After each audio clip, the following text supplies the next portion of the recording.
বন্ধুরা এবছর তো গাছে সেইভাবে আম হয়নি, তাই বাজার থেকে কিছু আম কিনে নিয়ে এলাম। নিয়ে এসে এখন আচার বানাবো, আপনাদের সঙ্গে শেয়ার করছি, দেখতে থাকুন কি কি আচার বানাই। আমগুলো তো কাটা হয়ে গেল, এখন কি করবে?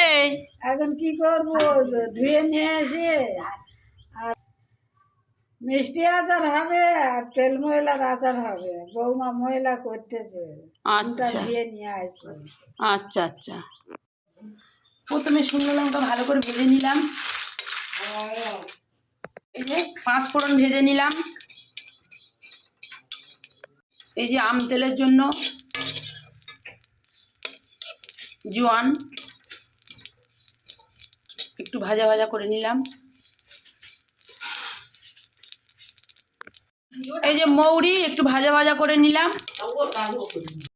মৌরি ভাজা ভাজা হয়ে গেছে, এবার তুলে নেব।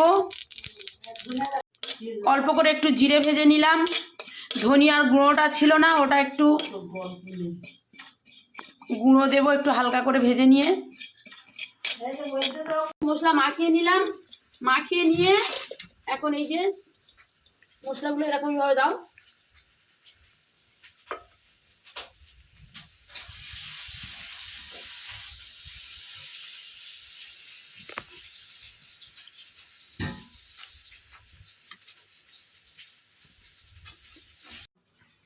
এই যে তেল আচার করার জন্য প্রথমে এইভাবে মশলাগুলো দিতে হয়, দিয়ে 2-3টে রোদ খাইয়ে নিতে হয়।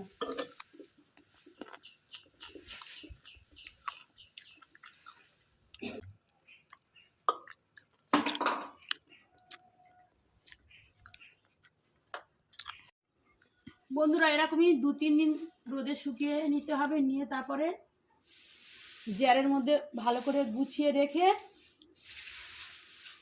উপর থেকে তেল দিয়ে দিতে হবে। ছবি তোল বন্ধুরা, ছবি তোল। আমগুলো সব কাটার পরে ভালো করে ধুয়ে নিলাম। ধুয়ে নিয়ে এখন উপর থেকে হলুদ দিয়ে দেবো, দিয়ে একটু রোদ খাইয়ে নেবো, 2-3টে রোদ। তারপরে মিষ্টি আচার শুরু করে দেবো, আপনারা দেখতে থাকুন।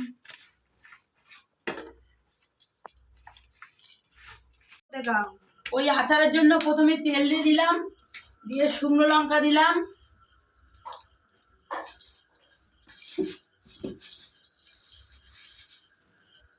একটু ফোড়ন দিয়ে দিলাম। বন্ধ। হ্যাঁ, এবারে আমগুলো ছেড়ে দেবো এক এক করে।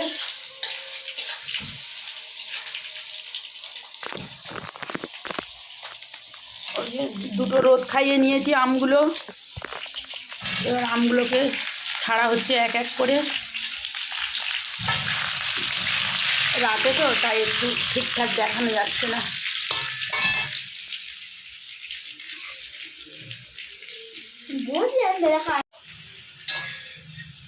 পরিমাণ মতন লবণ দিয়ে দেবো।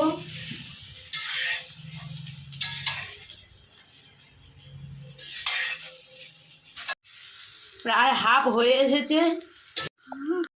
এই যে চিনি দিয়ে দিলাম, দিয়ে নাড়াচাড়া করবো পরিমাণ মতন।